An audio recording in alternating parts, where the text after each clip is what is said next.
अस्सलाम वालेकुम, कैसे हैं आप लोग। जब भी कोई शख्स प्रॉपर्टी खरीदने का इरादा करता है किसी आबाद इलाके में, मकान, दुकान, फ्लैट, प्लॉट, कोई भी, तो उसकी वेरिफिकेशन के लिए, उसकी डॉक्यूमेंटेशन के लिए आप अपने इलाके के किसी भी रियल एस्टेट एजेंट का रुख कर लेते हैं। या तो रियल एस्टेट एजेंट का रुख करते हैं, या फिर उन्हीं रियल एस्टेट एजेंट्स में कुछ लोग स्पेसिफिकली लीगल डॉक्यूमेंटेशन का काम करते हैं, तो उनका रुख किया जाता है उन प्रॉपर्टीज़ को वेरीफाई कराने के लिए।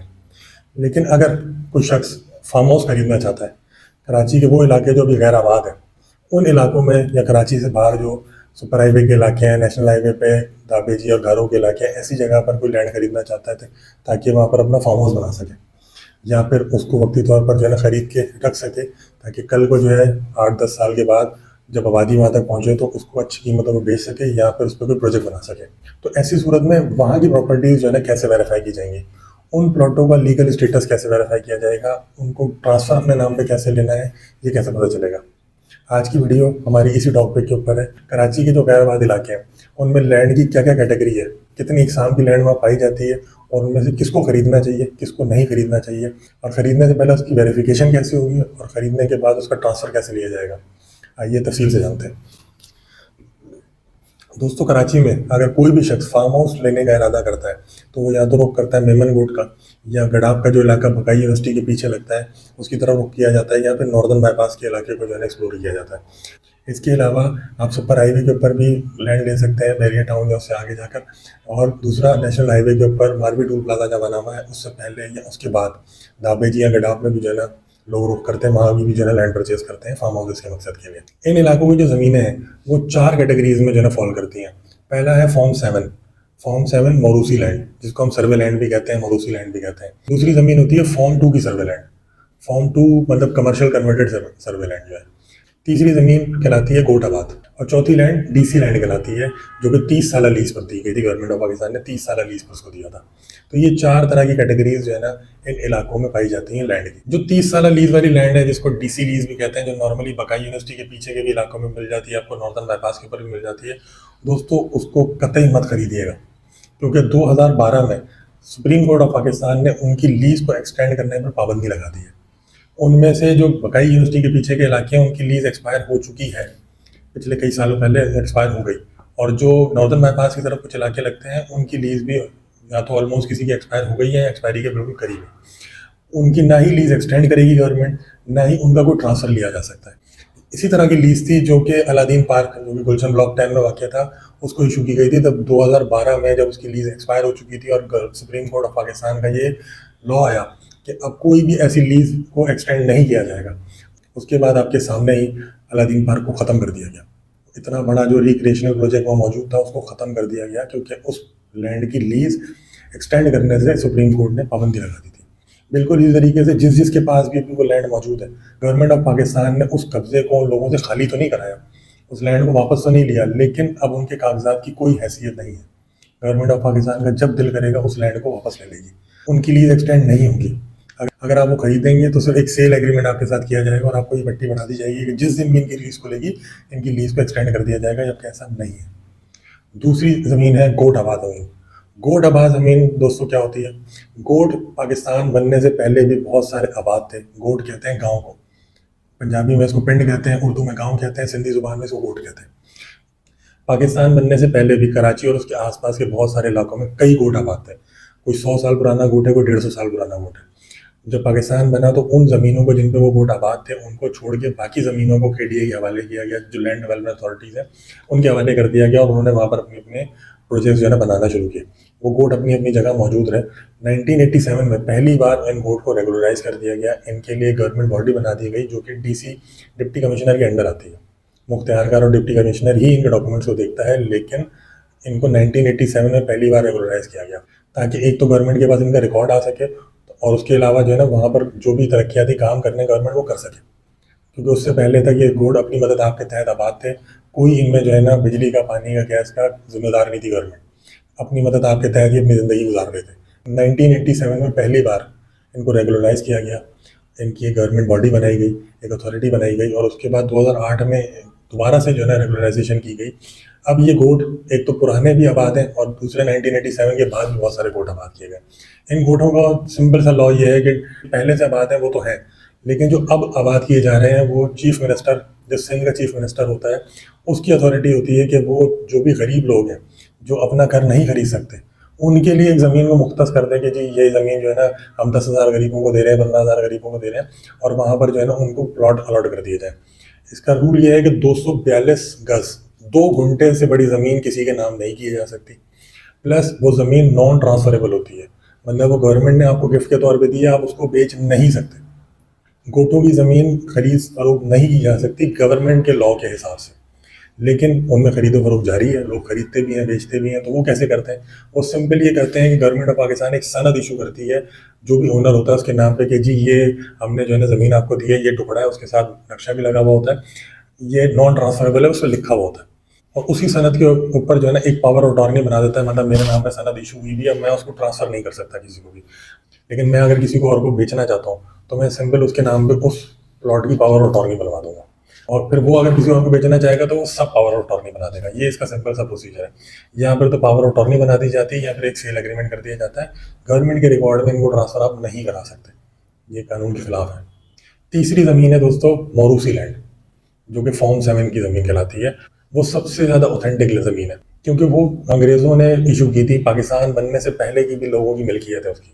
1825 में पहली बार अंग्रेज़ों ने लोगों की खिदमत के अगेंस्ट में जो है ना उनको ज़मीनें बांटना शुरू की थी। उन्होंने ये सर्वे रिकॉर्ड पूरा बनाया था, उन्होंने ही मैपिंग की थी ज़मीनों की, और उन्होंने ही ये ज़मीनें अलॉट की। तो पाकिस्तान बनने से 100 साल पहले, 150 साल पहले की भी लोगों की ज़मीनों की मिल्कियत मौजूद है। इसीलिए गवर्नमेंट ऑफ पाकिस्तान कोई इख्तियार नहीं रखती इन ज़मीनों पर। ये उन लोगों की आबाई ज़मीन है, मौरूसी ज़मीन है। तो इन ज़मीनों का कोई लीज़ का चक्कर भी नहीं होता कि जी इसकी 30 साल की लीज़ है, 99 साल की लीज़ है, ये मेरी मिल्कियत है, मैं 400 साल रखूँ उसको। गवर्नमेंट ऑफ पाकिस्तान उसमें कुछ नहीं कर सकती। लेकिन गवर्नमेंट ऑफ पाकिस्तान के रूल के मुताबिक मैं इस ज़मीन को बेच नहीं सकता। ये मेरी ज़मीन है, ये मैं इस्तेमाल कर सकता हूँ। मैं जब मरने वाला होऊंगा या मैं अगर बंटवारा करना चाह रहा हूँ तो मैं नीचे जो है ना मेरे लवाहिकीन जो है या मेरी जो वारिस हैं उनको ये ट्रांसफ़र हो जाएगी, बट मैं इसको बेच नहीं सकता। अगर मैं इसको बेचना चाहता हूँ तो उसके 2 तरीके हैं। पहला तरीका है मैं एक टुकड़ा किसी को दे सकता हूँ पार्टीशन लेटर के ज़रिए। मिसाल के तौर पे मेरे पास 20 एकड़ ज़मीन है, मैं 2 एकड़ अपने किसी दोस्त को देना चाहता हूँ, रिश्तेदार को देना चाहता हूँ, अपने भतीजे भांजे किसी को भी देना चाहता हूँ। तो मैं गवर्नमेंट से एनओसी लूँगा जो कि मुख्तियार कार के ऑफिस से मिलेगी। मुख्तियार कार के ऑफिस से मैं एनओसी इशू कराऊंगा कि भाई मैं इस टुकड़े को बेचना चाहता हूँ, मुझे एनओसी देंगे। वो एनओसी 1 महीने तक के लिए वैलिड होती है। 1 महीने के अंदर अंदर मुझे जिस पार्टी को भी बेचना है उसके डॉक्यूमेंट्स लेके सबमिट कराने हैं मुख्तियार कार के ऑफिस, तो उस बंदे के नाम पे एक पार्टीशन लेटर निकल जाएगा। रेवेन्यू के रिकॉर्ड में बाकायदा जो है ना उसका इंदराज हो जाएगा कि ये 20 एकड़ का टुकड़ा जो पहले बिलाल साहब का था, उसके अंदर से 2 एकड़ ज़मीन ये अली साहब को या फरहान साहब को किसी को भी जो है ना अलॉट कर दी गई है, और उसका बाकायदा मैप, जो सर्वे लैंड का जो मैप होता है, उस मैप पे बाकायदा पार्टीशन कर दिया जाएगा। मतलब जो दूसरा बंदा जिसको मैंने बेचा है, जो पार्टीशन लेटर के थ्रू मैंने उसको दिया, उसके पास भी उसके टुकड़े का नक्शा होगा, बाकायदा डिमार्केशन हुई भी होगी कि ये 20 एकड़ में से ये लैंड मेरा है। तो ये इसका ऑफिशियल तरीका। और दूसरा तरीका ये है कि अगर मेरे पास सर्वे लैंड है और मैं उसको टुकड़े करके बेचना चाहता हूँ, मैं उसके ऊपर जो है ना कोई सोसाइटी डेवलप करना चाहता हूँ, चाहे फार्म हाउसेस की, चाहे जो है ना कमर्शियल प्लॉट्स की, चाहे रेजिडेंशियल प्लॉट्स की, चाहे इंडस्ट्रियल प्लॉट्स की, किसी भी किस्म की जो है ना मैं सोसाइटी उस पर डेवलप करना चाहता हूँ, मैं उसको टुकड़े करके बेचना चाहता हूँ, तो उसके लिए फिर मुझे उस लैंड को फॉर्म 7 से फॉर्म 2 पे कन्वर्ट कराना पड़ेगा।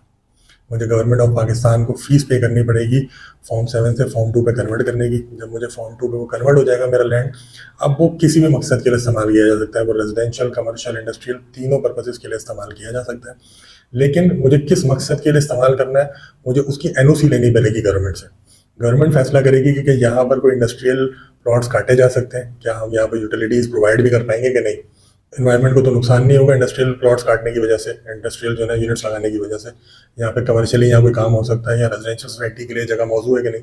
तो इस तरीके से गवर्नमेंट ऑफ पाकिस्तान जो है ना आपको एनओसी इशू करेंगे। पहले आपने फॉर्म 2 पे कन्वर्ट कराया, आपका लीगल स्टेटस फॉर्म 2 पर आ गया। अब उसके बाद आप उसकी एनओसी लेंगे, एनओसी लेने के बाद आप उसका नक्शा अप्रूव कराएंगे कि कितने प्लॉट्स आपको काटने हैं सोसाइटी के अंदर।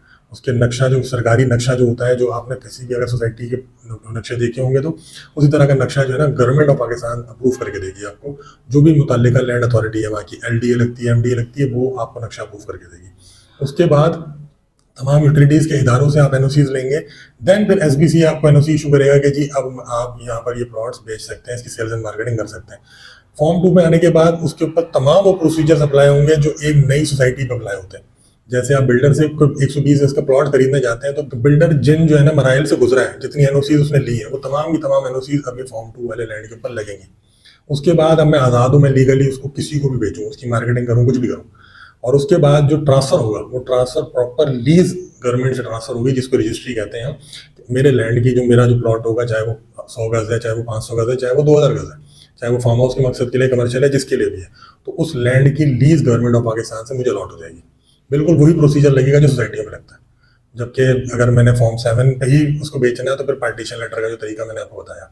नॉर्मली इस वक्त कहीं पर भी आप फार्म हाउस लेने जाएंगे, आप चाहे मेमन रोड चले जाएं, मेमन रोड तो खैर बहुत महंगा हो गया, वहाँ नहीं मिलेगा आपको, मुश्किल है कि अच्छे पैसों में जो है ना आपको फार्म हाउस मिल जाए। बाकी बकाई के पीछे आप जाएंगे, चाहे जो है ना नॉर्दर्न बाईपास पे आप जाते हैं, आपको वहाँ पर बताया जाएगा कि जी सर इसकी हम सेल डीड आपके नाम पे करेंगे। सेल डीड फॉर्म 7 पे हो ही नहीं सकती। सेल डीड बेवकूफ बनाने का एक तरीका है कि एक सेल एग्रीमेंट बनाकर जो है ना आपके नाम पे इशू कर दिया जाएगा। सेल डीड हमेशा उस चीज की जाती है जो टुकड़ा जो है ना वो पहले से गवर्नमेंट के रिकॉर्ड में मौजूद हो।